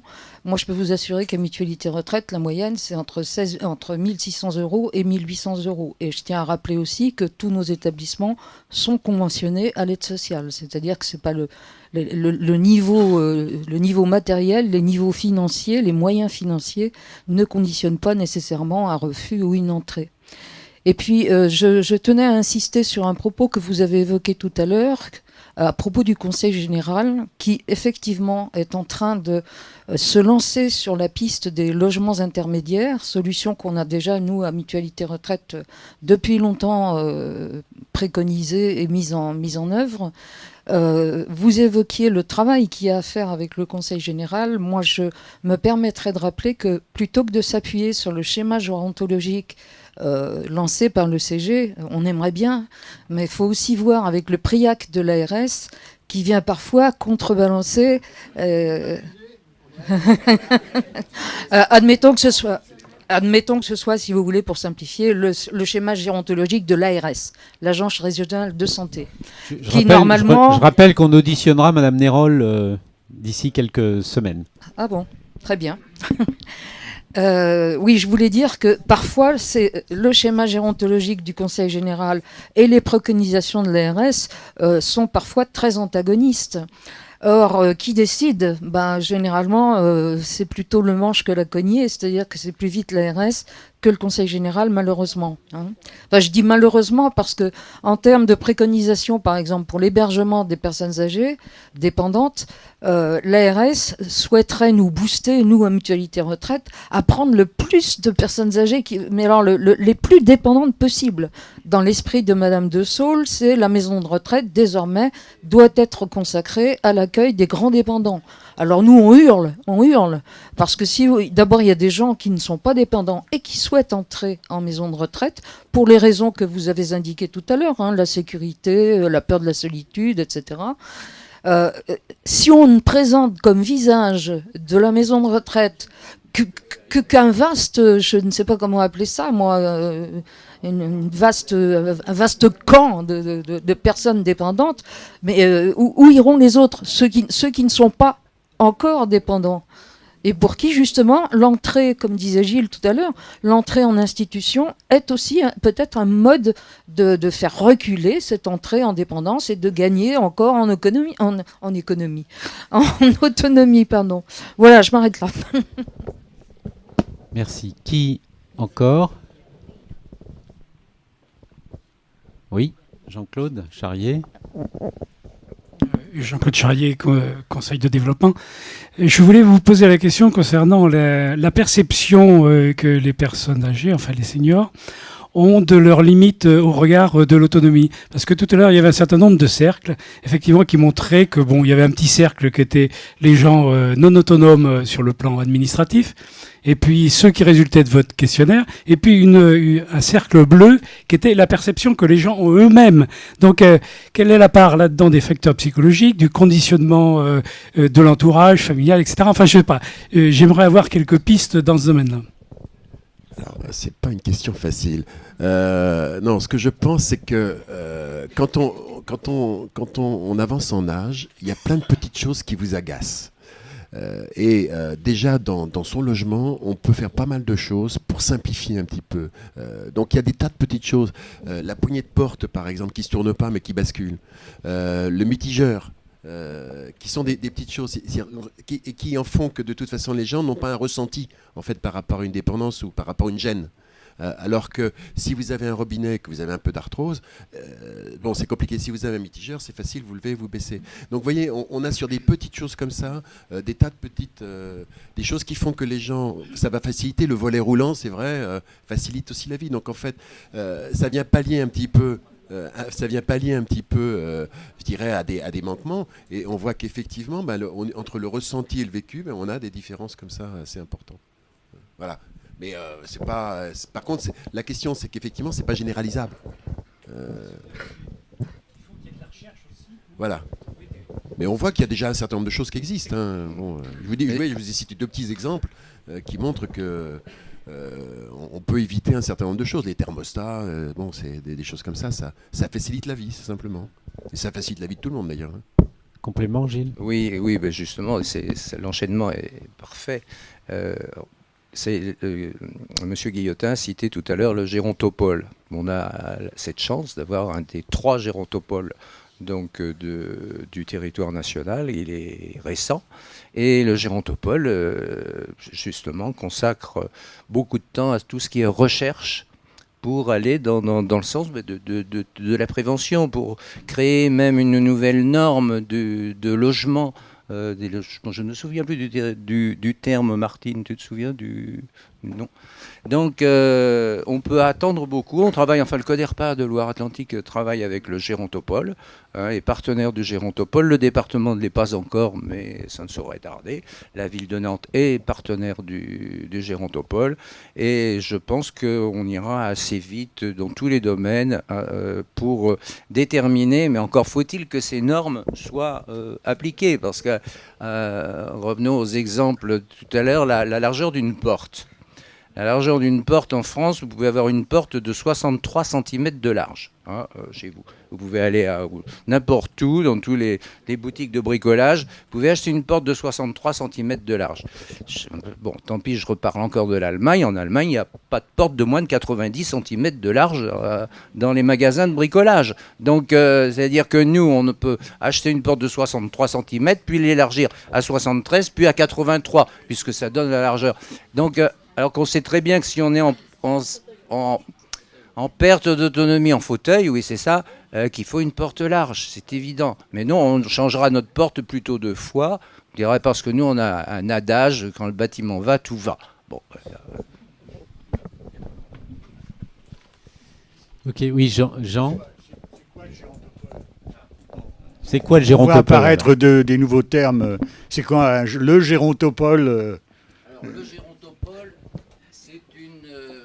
le gérontopole est pour l'heure une association de chercheurs, de cerveaux, de financeurs, de partenaires qui sont intéressés par les problèmes du vieillissement. Donc il y a une partie médicale, comme c'est le côté gériatrie, tout ça, pour suivre l'évolution.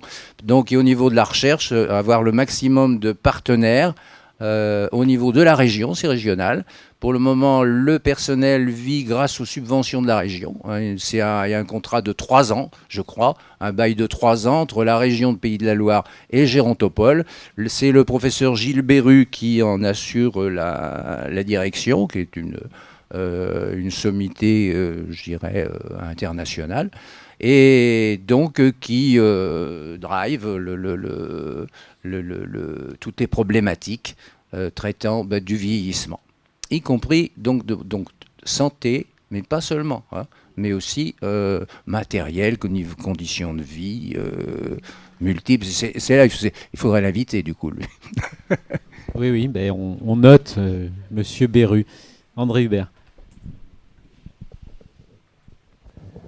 Vous travaillez à l'agence d'urbanisme et je pose moi une question directe, c'est-à-dire quelles sont les conséquences des analyses que vous venez de faire sur l'évolution de la population âgée en ce qui concerne l'élaboration des documents d'urbanisme. Est-ce que vous envisagez, est-ce que c'est déjà fait, de prendre en compte finalement, dans certains quartiers, par exemple, qui seraient particulièrement bien desservis, des besoins particuliers de cette population. Bref, est-ce qu'il y a un lien entre toutes ces recherches extrêmement intéressantes et sur lesquelles on est de plus en plus documenté, et puis le zonage et la réglementation urbaine? C'est vrai que c'est une question importante. On a travaillé en 2006 avec la Fédération nationale des agences d'urbanisme sur cette question-là, et notre constat n'avait pas été très, très bon. C'est-à-dire qu'on s'est aperçu qu'on en parlait beaucoup, mais qu'il n'y avait pas beaucoup d'action. On voit qu'aujourd'hui le thème monte, c'est-à-dire qu'on ne parle pas quand on travaille sur un SCOT, on aborde les questions du vieillissement. Donc, en tout cas, c'est des sujets qui ne sont plus tabous. Ensuite, après, quand il y a une transposition dans les documents, on n'est pas encore prêt. On voit des choses qui se passent sur les programmes locaux de l'habitat, c'est clair. On a des volets maintenant personnes âgées qui sont écrits. Sur la question, quand je parlais du schéma, par exemple, d'accessibilité des transports en commun, c'est un document annexe au plan de déplacement urbain. Donc il a une valeur, si vous voulez. Donc on voit au travers, je dirais, essentiellement, je pense, plan de déplacement, PLH, enfin plans locaux de l'habitat, des choses qui se font et qui sont ciblées. Si on regarde les plus, si on regarde les services, on est encore, à mon avis, un petit peu au début des choses. Bon, je pense que les choses vont se faire. On voit bien que là, quand on regarde les quartiers, on avait refait une autre carte avec en fonction de l'âge. On voit bien qu'on a effectivement des quartiers qui sont plus vieillissants que d'autres. Mais on les connaît d'ailleurs, souvent. Mais on n'en est pas encore à avoir la traduction au niveau du plan local, enfin du plan Oui, des plans locaux d'urbanisme. Bon, alors il y a quelques mains qui se lèvent. Madame, dans le fond. Oui, Anne Guéguin, je suis une simple citoyenne. Je venais en lien avec la question qui a été posée tout de suite. Collez bien le micro. Hein, quels sont les moyens pour la mairie de Nantes de pouvoir justement... quand on voit dans les quartiers le nombre de maisons qui sont abattues pour construire de grands ensembles, de grands immeubles, quels sont les moyens que la mairie de Nantes a d'imposer, c'est une question, aux promoteurs un certain pourcentage d'habitation réservé à des personnes donc handicapées et a fortiori âgées dans des quartiers, ce qui permettrait une mixité sociale dans la mesure où les gens bien portants côtoie des gens plus dépendants, ce qui est favorable, et puis justement favorise aussi l'entraide, et parce que je pense qu'on compte beaucoup sur l'État et sur des aides, alors qu'en fait il faut aussi jouer, je pense, sur la solidarité et stimuler la solidarité entre les gens bien portants, les jeunes et les plus âgés, parce que je pense que la société a besoin de ça pour rebondir aujourd'hui. Il y a André Hubert qui, sur le même sujet, voulait prolonger. Oui. Un petit complément, oui, mais je suis intéressé par les réponses aux questions qui viennent d'être posées. Je voulais dire qu'il y a des pays, à ma connaissance, du temps où j'enseignais l'histoire de l'urbanisme, les Pays-Bas par exemple, où certains quartiers, depuis longtemps, ont été ou sont encore, je ne sais plus du tout où ils en sont maintenant, réservés à certaines tranches d'âge. C'est-à-dire que quand on s'installait dans une ville, on ne pouvait obtenir d'autorisation et qu'on était jeune ménage qu'à une certaine distance, de façon à laisser les logements les plus commodes, les plus proches, etc., à des personnes qui sont là depuis plus longtemps. Bref, est-ce qu'en France, on envisagerait d'aller jusque-là? C'est assez contraignant, hein, mais je pense qu'actuellement, nous manquons de réglementation, parce que vous répondez par le PLU et par le PDU, etc. Chacun sait que ce ne sont pas des règlements stricts. C'est le moins qu'on puisse dire. Oui. Alors deux questions, là, on répond.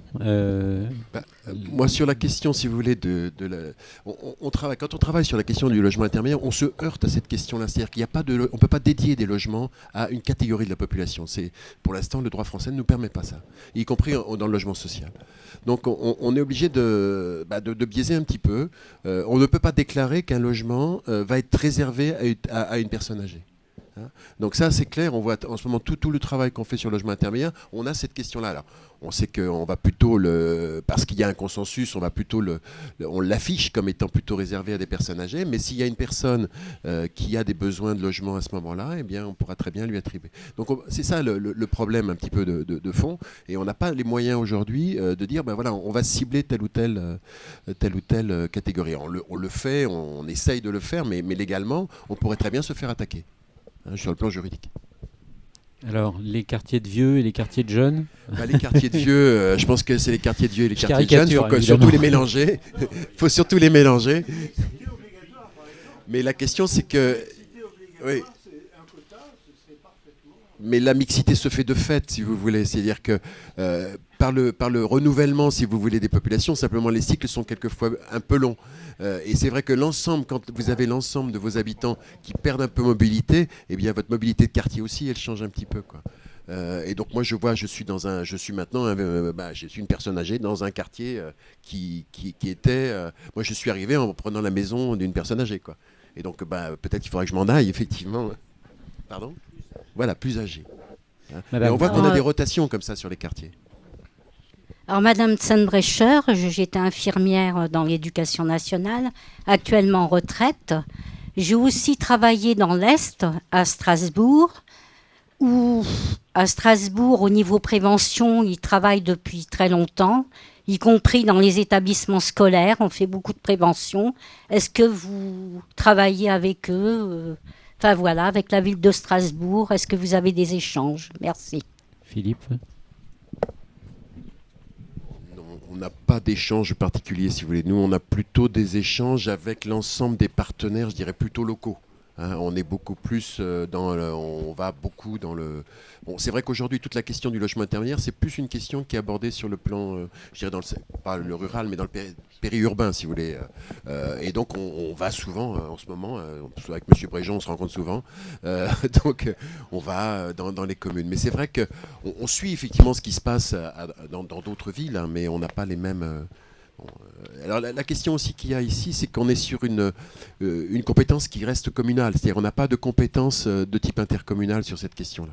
Hein. On en a parlé. C'est vrai que c'est quelque chose qui devient de plus en plus intercommunal au travers du logement, par exemple, mais on n'a pas vraiment de compétences particulières. Hein, donc ça reste une compétence qui se traite à l'échelle des communes. Marc Porrier. Oui, bonjour, Marc Porrier, conseil de développement. Je vais simplement parler d'une chose ce qui m'étonne dans le discours qu'on a entendu jusqu'à présent. On parle d'État, on parle de communes, on parle d'intercommunalité, on parle de métropole, on parle de département, région, et on parle jamais de la famille. Moi, je suis très surpris qu'on ne parle pas de la famille. Moi, je pense qu'aujourd'hui, dans la situation où est la France, je pense que la famille, ça va peut-être être un recours, justement, pour réintégrer nos anciens et s'en occuper. Parce que c'est facile, hein, je trouve que la situation est très facile. Ils nous élèvent. Et dès qu'ils ont fini de nous élever, tac, on les vire, on les met dans une maison de retraite et on dit, bah voilà, maintenant ça y est, c'est bon, c'est comme ça. Alors moi je dis, aujourd'hui, quid de la famille ? Si je peux me permettre de répondre, tout à l'heure on avait une image... S'il vous plaît. Oui. On avait une image sur les solutions logement face à la perte d'autonomie. On a franchement posé la question aux personnes de 60 ans et plus, et même on est allé un peu plus jeunes, on allait aux 55 ans et plus pour savoir comment ils se projetaient. Et on leur a dit, voilà, si vous perdez de l'autonomie, vers quelle solution logement vous iriez ? Ils répondent qu'ils veulent rester chez eux, ça on le savait. Et on a seulement 1% de la population qui disent, je souhaiterais vivre chez un tiers, dans ma famille ou chez des amis. Voilà, c'est, je pense, pas que les enfants ne veulent pas de leurs aînés, mais je pense que c'est clairement pas un désir de la part des aînés. Voilà. Il n'y a que 1% des gens qui ont choisi qui optent pour cette solution. Donc clairement, vivre chez ses enfants ou chez ses petits-enfants, ça n'a pas l'air d'être un... Gilles, un complément ? Oui, Cécile. S'il vous plaît. Je souhaitais dire la même chose, mais aussi rebondir sur le problème de l'urbanisme, hein, et du mélange des populations, qui est absolument nécessaire. Je pense que tout le monde est d'accord qu'il ne faut pas faire des ghettos pour les vieux, etc.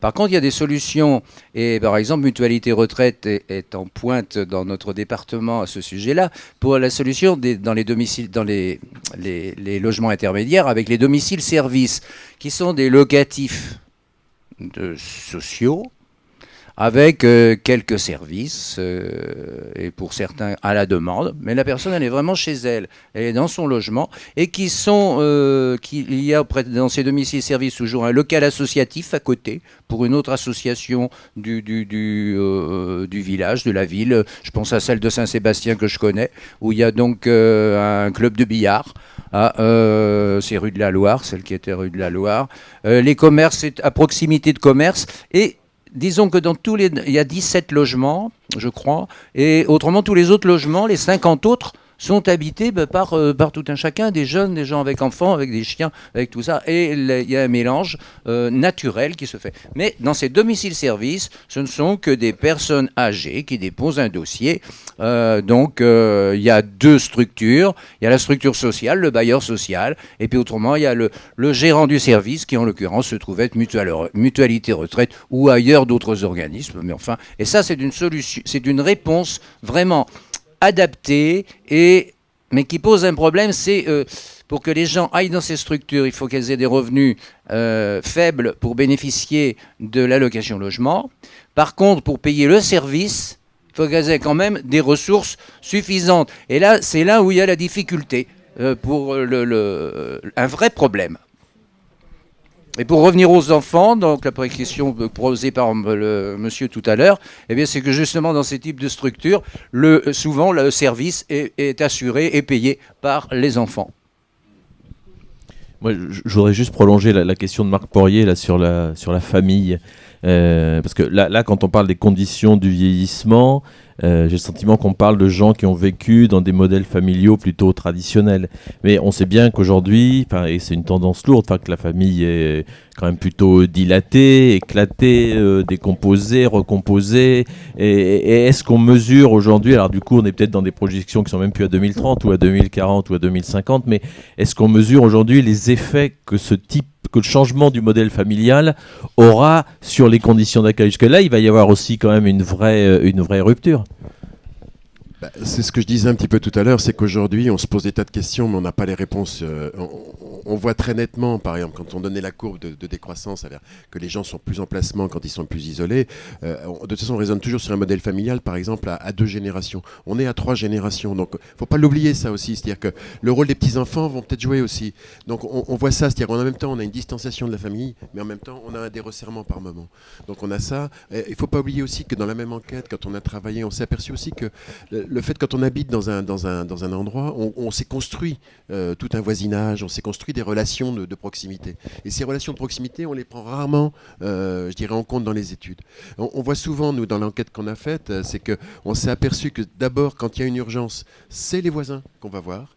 Et par contre, quand on a besoin d'aide, qu'on peut programmer, c'est-à-dire les courses, des choses comme ça, c'est la famille. Donc on a aussi tous ces réseaux d'aide. Et je pense qu'il y en aura des réseaux d'aide qui vont se faire, locaux. On le voit bien, je veux dire, avec l'implication, si vous voulez, des seniors dans les associations, on va avoir éclore un certain nombre de choses qui vont venir, à mon avis, pallier. C'est pour ça qu'il faut bien regarder les idées du soutien. Il y a le soutien familial, je crois on a des points d'interrogation dessus, c'est clair. Le soutien, je dirais, collectif, mais il y a aussi le soutien de proximité du réseau de voisinage qui est quand même très important. Monsieur Lugadet, oui. Oui, les 2 interventions précédentes vont casser mon effet oratoire parce que moi je souhaitais répondre à l'intervention précédente, mais évidemment je souhaitais y répondre dans le modèle familial classique qui quand même, je tiens à le dire, est un modèle qui concerne peu ou prou 50% de la population encore. Bon. Qui concerne aussi, je parle pour les niveaux de revenus les plus élevés, grossièrement, les 2 tiers des ménages, grossièrement. Je parle vraiment à la mitrailleuse, là. Les personnes âgées disposent d'un merveilleux instrument de chantage, qui est tout simplement leur patrimoine, avec la question de l'héritage. Et ça, je suis désolé, plus que les interventions de Nantes Métropole, du Gérontopole, j'ai plus confiance vis-à-vis de mes 2 bambins, lorsque je serai en situation d'autonomie, au modeste héritage que m'a légué la République française. Et ça, c'est une question importante. Il faut en parler. On en parle dans les journaux de plus en plus. Les choses sont claires. Ce sont les notaires qui vont décider de la question, plus que les collectivités locales. Et par contre, les notaires, je pense qu'il faudrait les briefer sur ces questions. Voilà. Intéressant. À qui le tour? Oui.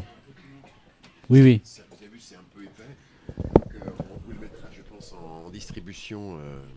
On vous le mettra en distribution Internet, quoi. Et puis, oui, si vous souhaitez, oui, le télécharger. oui, voilà. comme d'habitude, oui. Alors, est-ce qu'il y a encore une question? Non?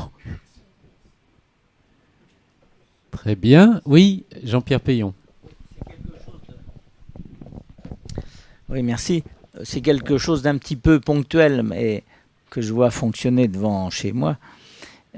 C'est le problème des trottoirs. Alors, les trottoirs, on disait autrefois, c'était les crottes de chien, fallait nettoyer, machin. Bon, très bien.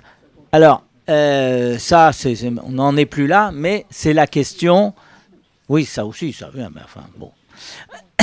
C'est la question des voitures et des stationnements. Bon, je vois dans ma rue, bon, il y a eu une réorganisation du stationnement, donc il y a un côté où il y a les voitures. Alors finalement, là où il y a les voitures, qui fixe maintenant, c'est pas alterné. On aura sans doute le stationnement payant bientôt, mais pour l'instant c'est comme ça. Donc on peut parfaitement remonter le trottoir. Donc les personnes âgées, les poussettes, voilà, les 2, et puis tout le monde. Voilà. Donc de ce côté-là, ça va à peu près. Mais alors l'autre côté, notamment comme ça sert évidemment de parking de dissuasion pour le tramway qui est en haut, bon, mais classique. Donc tout cet espace-là, il est complètement occupé par les voitures. Et alors, moi, j'avais fait des petits calculs, etc. Parce que j'avais dit autrefois, du temps, paix à son âme, Daniel Asseret, j'avais dit, de toute façon, la question du stationnement dans les zones péricentrales, c'est insoluble, puisque le nombre de voitures par maison réutilisées, etc., passe de 2 à 4 ou 5. C'est-à-dire, j'avais fait faire des enquêtes par les étudiants à cette époque-là, donc en comptant les Velux qui apparaissaient, etc. Donc on voyait les voitures qui apparaissaient. Donc 2,5, c'était ingérable au niveau du stationnement de proximité. Alors, que faire dans cet espace-là, puisqu'il y a tout un côté qui est absolument...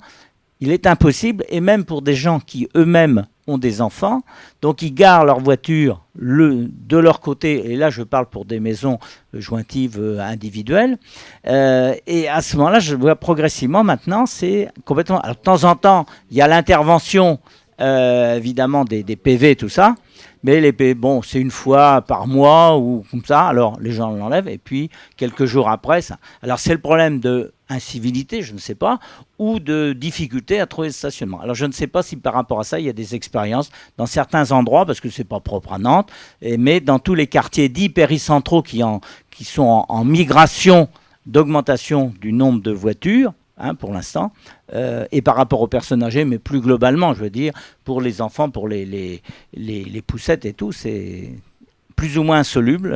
Alors... Pas sûr qu'il y ait des réponses, Philippe Guillet. Non. Non. Cette question-là, elle est compliquée parce que c'est la régulation du stationnement. Plus vous régulez, plus il faut l'étendre. Parce qu'à chaque fois, vous avez le phénomène de report. Moi, j'habite un quartier qui n'a pas de zone, enfin, je veux dire, et on est envahi par des voitures de gens qui vont vers le centre-ville et qui s'implantent dans la journée. Alors, c'est très bien dans la journée parce qu'il y a de la place. Bon, il y a un centre social à côté, donc vous voyez, on est toujours dans des phénomènes comme ça. Vous avez en plus à l'intérieur du quartier des jeunes ménages qui arrivent, ils sont à 2 voitures, donc on s'en sort pas. Bon, je ne sais pas ce qui peut se passer. C'est vrai qu'il y a la question des garages. Bon, c'est vrai qu'il faudrait rediscuter de cette question-là, parce que les garages, ils servent souvent plus de débarras qu'à ranger la voiture. Bon, mais en même temps, vos maisons, elles ont quelquefois été construites, elles ne peuvent pas rentrer la voiture que vous avez acquis. Donc, on a aussi ça comme problème. Bon, donc voilà. Bon, moi, je pense que les choses dans le garage et faire. Donc il y a la question de la voiture dans la maison. Les choses elles se régulent un petit peu. Bon. Gilles, pardon. Oui, il y a un sujet qui revient assez fréquemment au niveau du CODERPA, de nos interlocuteurs urbains. Ce sont les obstacles. Les obstacles qui se multiplient. Et il ne parle pas des voitures, ni des poubelles. Il parle de ces obstacles qui sont justement faits pour empêcher les voitures de monter sur les trottoirs. Et bon, ça va quand les obstacles sont hauts, que c'est la grosse, la tige, mais lorsqu'ils sont comme derrière la Fnac, lorsque ce sont des petites choses en granit là, en béton, oui, non c'est du granit, même c'est classe, oui. Donc, eh bien dans ces endroits-là. Nombreux sont pas seulement des vieux, mais des jeunes qui se cassent la figure. Mais un jeune, il peut encore se rattraper. Le vieux, j'emploie le mot vieux, oui, volontiers, je m'y classe. Parce que on a vu qu'il y a un sacré problème de langage en France, et Jérôme Pellissier se gausse de ce problème de langage, puisqu'on n'est pas capable de se mettre d'accord sur un mot pour parler des vieux, c'est-à-dire les seniors, les âgés, les aînés, etc. On n'est pas d'accord. Ça veut dire qu'on hésite et que cet âge-là, peut-être qu'il nous dérange. Je ne sais pas. Il y aurait une autre étude d'un autre type à faire. Donc, mais voilà, en ville, le gros problème, c'est les obstacles. Parce que la vue, le champ visuel diminue, la DMLA commence à arriver, la dégénérescence maculaire liée à l'âge, du coup là, parce que je sens qu'on va me demander. Donc, et puis, non, c'est sérieux ça comme problème, tous ces obstacles. Il faut qu'ils soient suffisamment hauts et d'une couleur très visible. Or, couleur très visible, là, il y a des esthètes qui vont dire ça va pas, il faut que c'est bon. C'est complexe. Est-ce qu'il y a encore une... Oui, Henri. Oui, vous avez évoqué succinctement à mon goût la notion de cheminement pour parler des déplacements, mais les cheminements sont aussi un élément de convivialité et qui permettent des relations intergénérationnelles et facilitent les échanges, les rencontres, et sans doute un élément de civilisation et de de sécurité qui dépasse là. Et les trottoirs, effectivement, ne sont plus tellement le lieu de déplacement. C'est un peu le réceptacle, pour pas dire le cloaque, parfois. C'est vrai qu'il y a une prise, mais je pense qu'il y a quand même une prise de conscience. Je veux dire, dans les plans, par exemple, d'aménagement de la voirie et de l'espace public, il y a eu quand même une volonté, au moins sur certains secteurs de la ville, en général le centre-ville ou autour de l'hypermarché ou du super, d'améliorer un petit peu les choses. Alors c'est vrai qu'on n'est pas au top non plus, hein, mais vous avez de plus en plus de bateaux, vous avez de plus en plus de... Bon, en même temps, c'est vrai que quand vous êtes sur un trottoir et que vous passez votre temps à monter, à descendre, on voit beaucoup, moi je vois beaucoup dans mon quartier, les gens, mais ils préfèrent être sur la route. Hein. Donc c'est clair. Mais bon, mais en même temps, il y a une question de sécurité, donc il faut quand même qu'on... Alors après, c'est la question, je pense plus, moi, je pense beaucoup au banc ou au système de pouvoir se reposer un petit peu. Voilà. Parce que pour l'instant... Voilà. Ah bah oui. Certains espaces, je pense à une commune, par exemple... Allez, Monsieur Lugadet. Qui est celle de Couéron, où il y a un très bel aménagement de bord de Loire, et pour y accéder... Attendez, parce qu'il y a une... On implante une maison intergénérationnelle, on n'a pas entre cette maison et les bords de Loire, qui sont les bancs, on a peur d'installer des bancs dans nos villes parce qu'il y a le problème des SDF. Voilà. Alors, c'est vraiment le serpent qui se mord la queue. Maintenant, là, hier, j'ai découvert, et je faisais remarquer ça à une amie, un banc, une place. C'est en face du Carrefour Market là, de la rue Copernic. Alors, des bancs à une place, bon, allons-y. Mais on a tout fait pour écarter les... Alors, et ça des chaises dans le Lulu Nantais a fait un article là-dessus qui est remarquable, qu'il faut lire. Hein. C'est vraiment comment on dépense de l'argent à faire des choses qui ne doivent pas servir à une population et qui finalement empêchent l'autre d'en servir. Résultat, les sans domicile fixe, vous avez vu où ils logent maintenant. Ils sont par terre. Alors bon, le problème n'est pas résolu. Et là, c'est une question. Je voudrais finir sur un grand fait. Je n'arrive pas à demander à la presse qu'il fasse un article sur l'escalier mécanique qui est à côté ici, qui me rendrait d'énormes services et dont je ne connais même pas le statut. Je ne sais pas qui est propriétaire. Il ne marche jamais. Et résultat, comme il ne marche jamais, c'est l'antre. Alors excusez-moi de faire dans l'anti-jeune, c'est l'antre d'une petite bande de jeunes qui s'y réfugient. Tout est faux là. Il ne fallait pas le faire. Il fallait pas le faire. Vous êtes sûr que c'est... Excusez-moi d'être véhément, mais... Bien. Est-ce qu'il y a encore une question? Sinon, on va s'arrêter là. Voilà. À nos âges, il faut rentrer tôt. Bon, je voudrais remercier en votre nom Philippe Guillotin. Je pense qu'il y a eu un apport effectivement extrêmement riche. Et puis, un certain nombre de participants dans la salle qui eux-mêmes ont complété les réponses. C'est un sujet pas simple. Hein. Moi, au travers de tout ce qui nous a été dit ce soir, bon, on s'aperçoit que c'est pas si simple qu'on pouvait le penser. Les migrants, par exemple, on s'aperçoit qu'ils vont plutôt sur la côte, qu'après ils reviennent peut-être en ville. Là, il y a des populations qui peuvent être actives. On voit aussi que sans doute, on n'a pas assez réfléchi à utiliser ces capacités, les capacités de ces personnes-là. Il y a peut-être derrière du lien social qui peut se recréer avec ces populations. Donc moi, je pense qu'effectivement, c'est un sujet intéressant pour notre réflexion à 2030. Je ne sais pas si on arrivera à afficher quelque chose, mais en tout cas, il y a de la matière. Merci et bonne soirée à tous.